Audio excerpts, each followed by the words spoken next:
So my manager looked at me one time during a performance review and he said, "Dee, I really don't see you working in HR long term." I was really shocked. I was going into my second year with this company and I have a bachelor's degree in human resources. I graduated from Oklahoma State University, go Pokes, and every job I've had was in HR. I was hired in as an HR generalist for this company with the goal of moving into management, of course, becoming like an HR business partner and an HR regional manager. And of course, I was gonna stay in HR. That's what I got my degree in. That was ultimately my goal. But I didn't know it then, but he was right. And let me tell you the story of how I went from corporate HR to a really good real estate professional. Hi, I'm Dee Walton, and I am a real estate broker here in the Dallas-Fort Worth area. But before I was helping families find their dream homes, I spent over a decade working in corporate HR. I worked for a Fortune 500 company as an HR business partner, and I supported engineers, manufacturing workers, and leaders all across multiple disciplines. And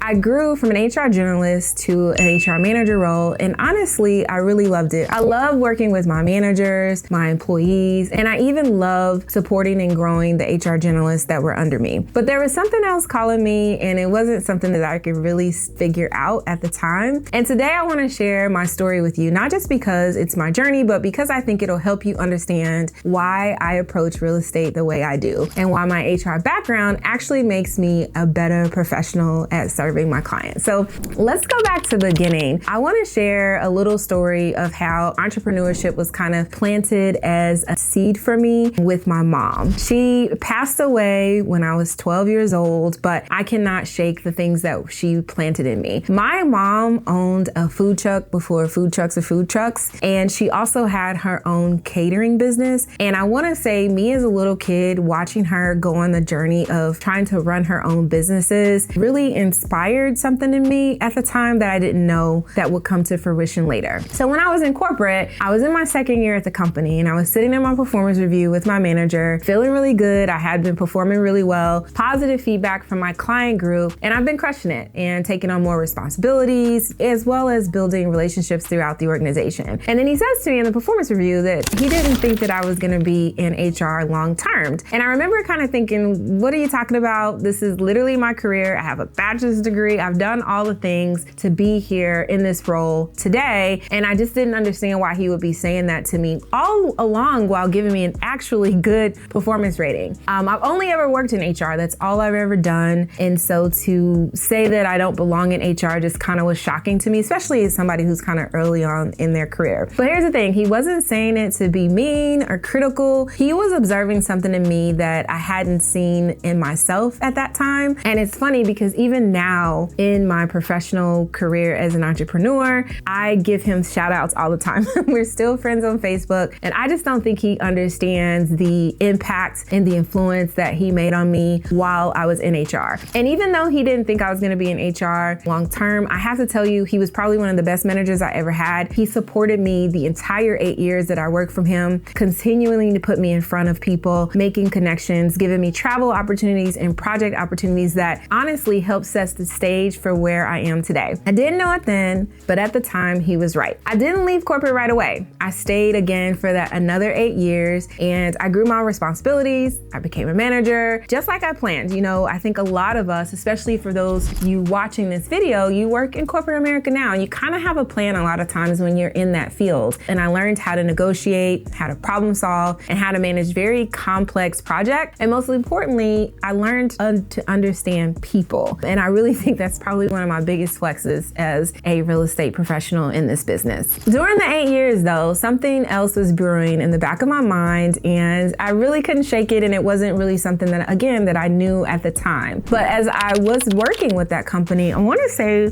year 2 in, I bought my first home. And that was a journey. I remember the excitement. I remember the nerves and the overwhelming amount of information that you have to learn to become a first-time homeowner. And I want to make sure that I express that my mother never owned a home. So generational wealth wasn't really something I was taught as a child. wild. I didn't get to see her go on that journey. So honestly, becoming a first-time homeowner without seeing your parents do it, it's a feat. It is a journey, and I learned a lot through that process. I remember walking through homes, imagining life in each one of them. I remember the negotiations, I remember the inspections, and the closing day when I got the keys. I remember it like yesterday. It was kind of like Christmas for a grown person, especially as a first-time home buyer. I was a single woman purchasing a home here in Dallas. I really felt at that moment that I was living my mom's legacy out, even though she never got to that stage in her life. So I was really, really proud of that moment. And there was something about it, that experience, that kind of stuck with me, and it never really left. So I kept thinking about the experience of me buying a home. It wasn't just like the transaction itself, but the emotion behind it,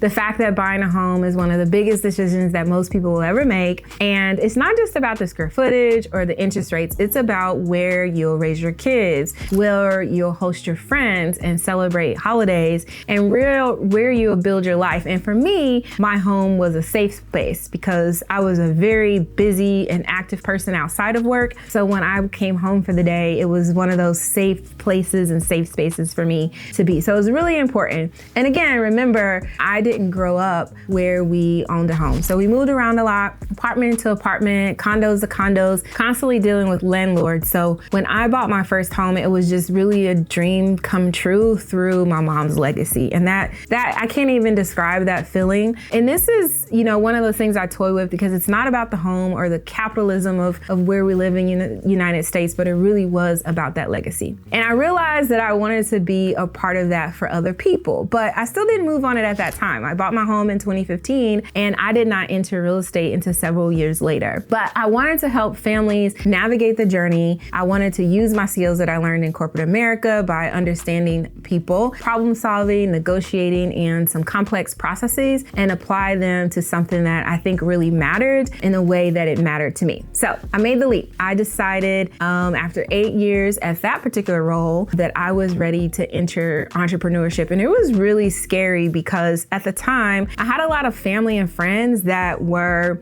out of love, doing a little bit projecting on the leap from corporate America, the stability of a W-2 paying job, the stability of vacation and 401k, into full-on entrepreneurship. And it is really scary, but I'm really glad that I did it. And I had a lot of support in doing it as well. So now you might be thinking, okay, Dee, that's a nice story and all. What does HR really have to do with real estate? And honestly, everything. So in HR, I was an HR business partner. My job was to partner with leaders and employees to solve problems, navigate challenges, and achieve their goals. And that's exactly how I go about real estate now. I partner with my clients on their journey, whether they're buying their first home, upgrading to their dream home, or relocating to Dallas from out of state. In HR, I negotiated constantly, from compensation packages to high C-suite level recruits, conflict resolution, policy changes, as well as a lot of, scary interviews and investigations that happen in the HR world. So negotiation was a huge part of my role, and it is also one of the most important skills in real estate. I am negotiating on behalf of my clients every single day, getting them the best price, the best terms, and the best deal possible. In HR, I manage a lot of complex projects, from onboarding new employees to rolling out company-wide initiatives, and I had to juggle a lot of timelines, projects, stakeholders, and a lot of moving parts. And surprise, surprise, but in real estate, it's really very similar. These transactions are very much the same, where there's a lot of things going on, from inspections to appraisals to title work, financing, as well as closing dates. So there's a lot of moving pieces, and a lot of the skill sets that I learned from HR, I was able to move over into this profession to help keep my clients on track and try to make the process as smooth as possible for them as they go on this journey. In HR, I also had to understand people. I worked with engineers, manufacturing workers, executives, people from all walks of life with different needs, communication styles, and goals. And that skill actually translates directly into real estate. I need to understand what my clients truly want, what they're worried about, what matters most to them and their family, and the need to match them with the right home in the right area if they're moving to DFW. So when people ask me, why did I leave HR for real estate? I tell them that I didn't leave HR. I just found a new way to use those skills to help people in a different way, to help them on a different journey. So I'm not going to sugarcoat it. Entrepreneurship is not easy. Leaving the stability of a corporate job with a steady paycheck, benefits, and a clear career path was really quite scary. There have been a lot of ups and downs. There have been moments where I even questioned if I wanted to go back to corporate America because, let's be honest, it's easy. It's not easy in the sense of you climbing the corporate ladder, but I knew I was gonna get paid every 2 weeks, right? So when you go on the entrepreneurship journey, that mindset shift and everything about that changes a little bit. But I am blessed to do what I do. I'm blessed to be a business owner. I'm blessed to wake up every day knowing that I'm helping families make one of the biggest decisions of their lives. I'm blessed to have the freedom to build something that's mine, to serve a community, and to continue growing. Anyway, I also would be remiss if I didn't discuss how much amazing support I have around me as well in the terms of my family and my friends. Entrepreneurship can be really hard, but when you have the support of your family and friends, it does make it a little easier. And honestly, I'm just excited about continuing this journey because every client I work with, every family I help, and every home that I sell reminds me of why I made the leap in the first place. So here's something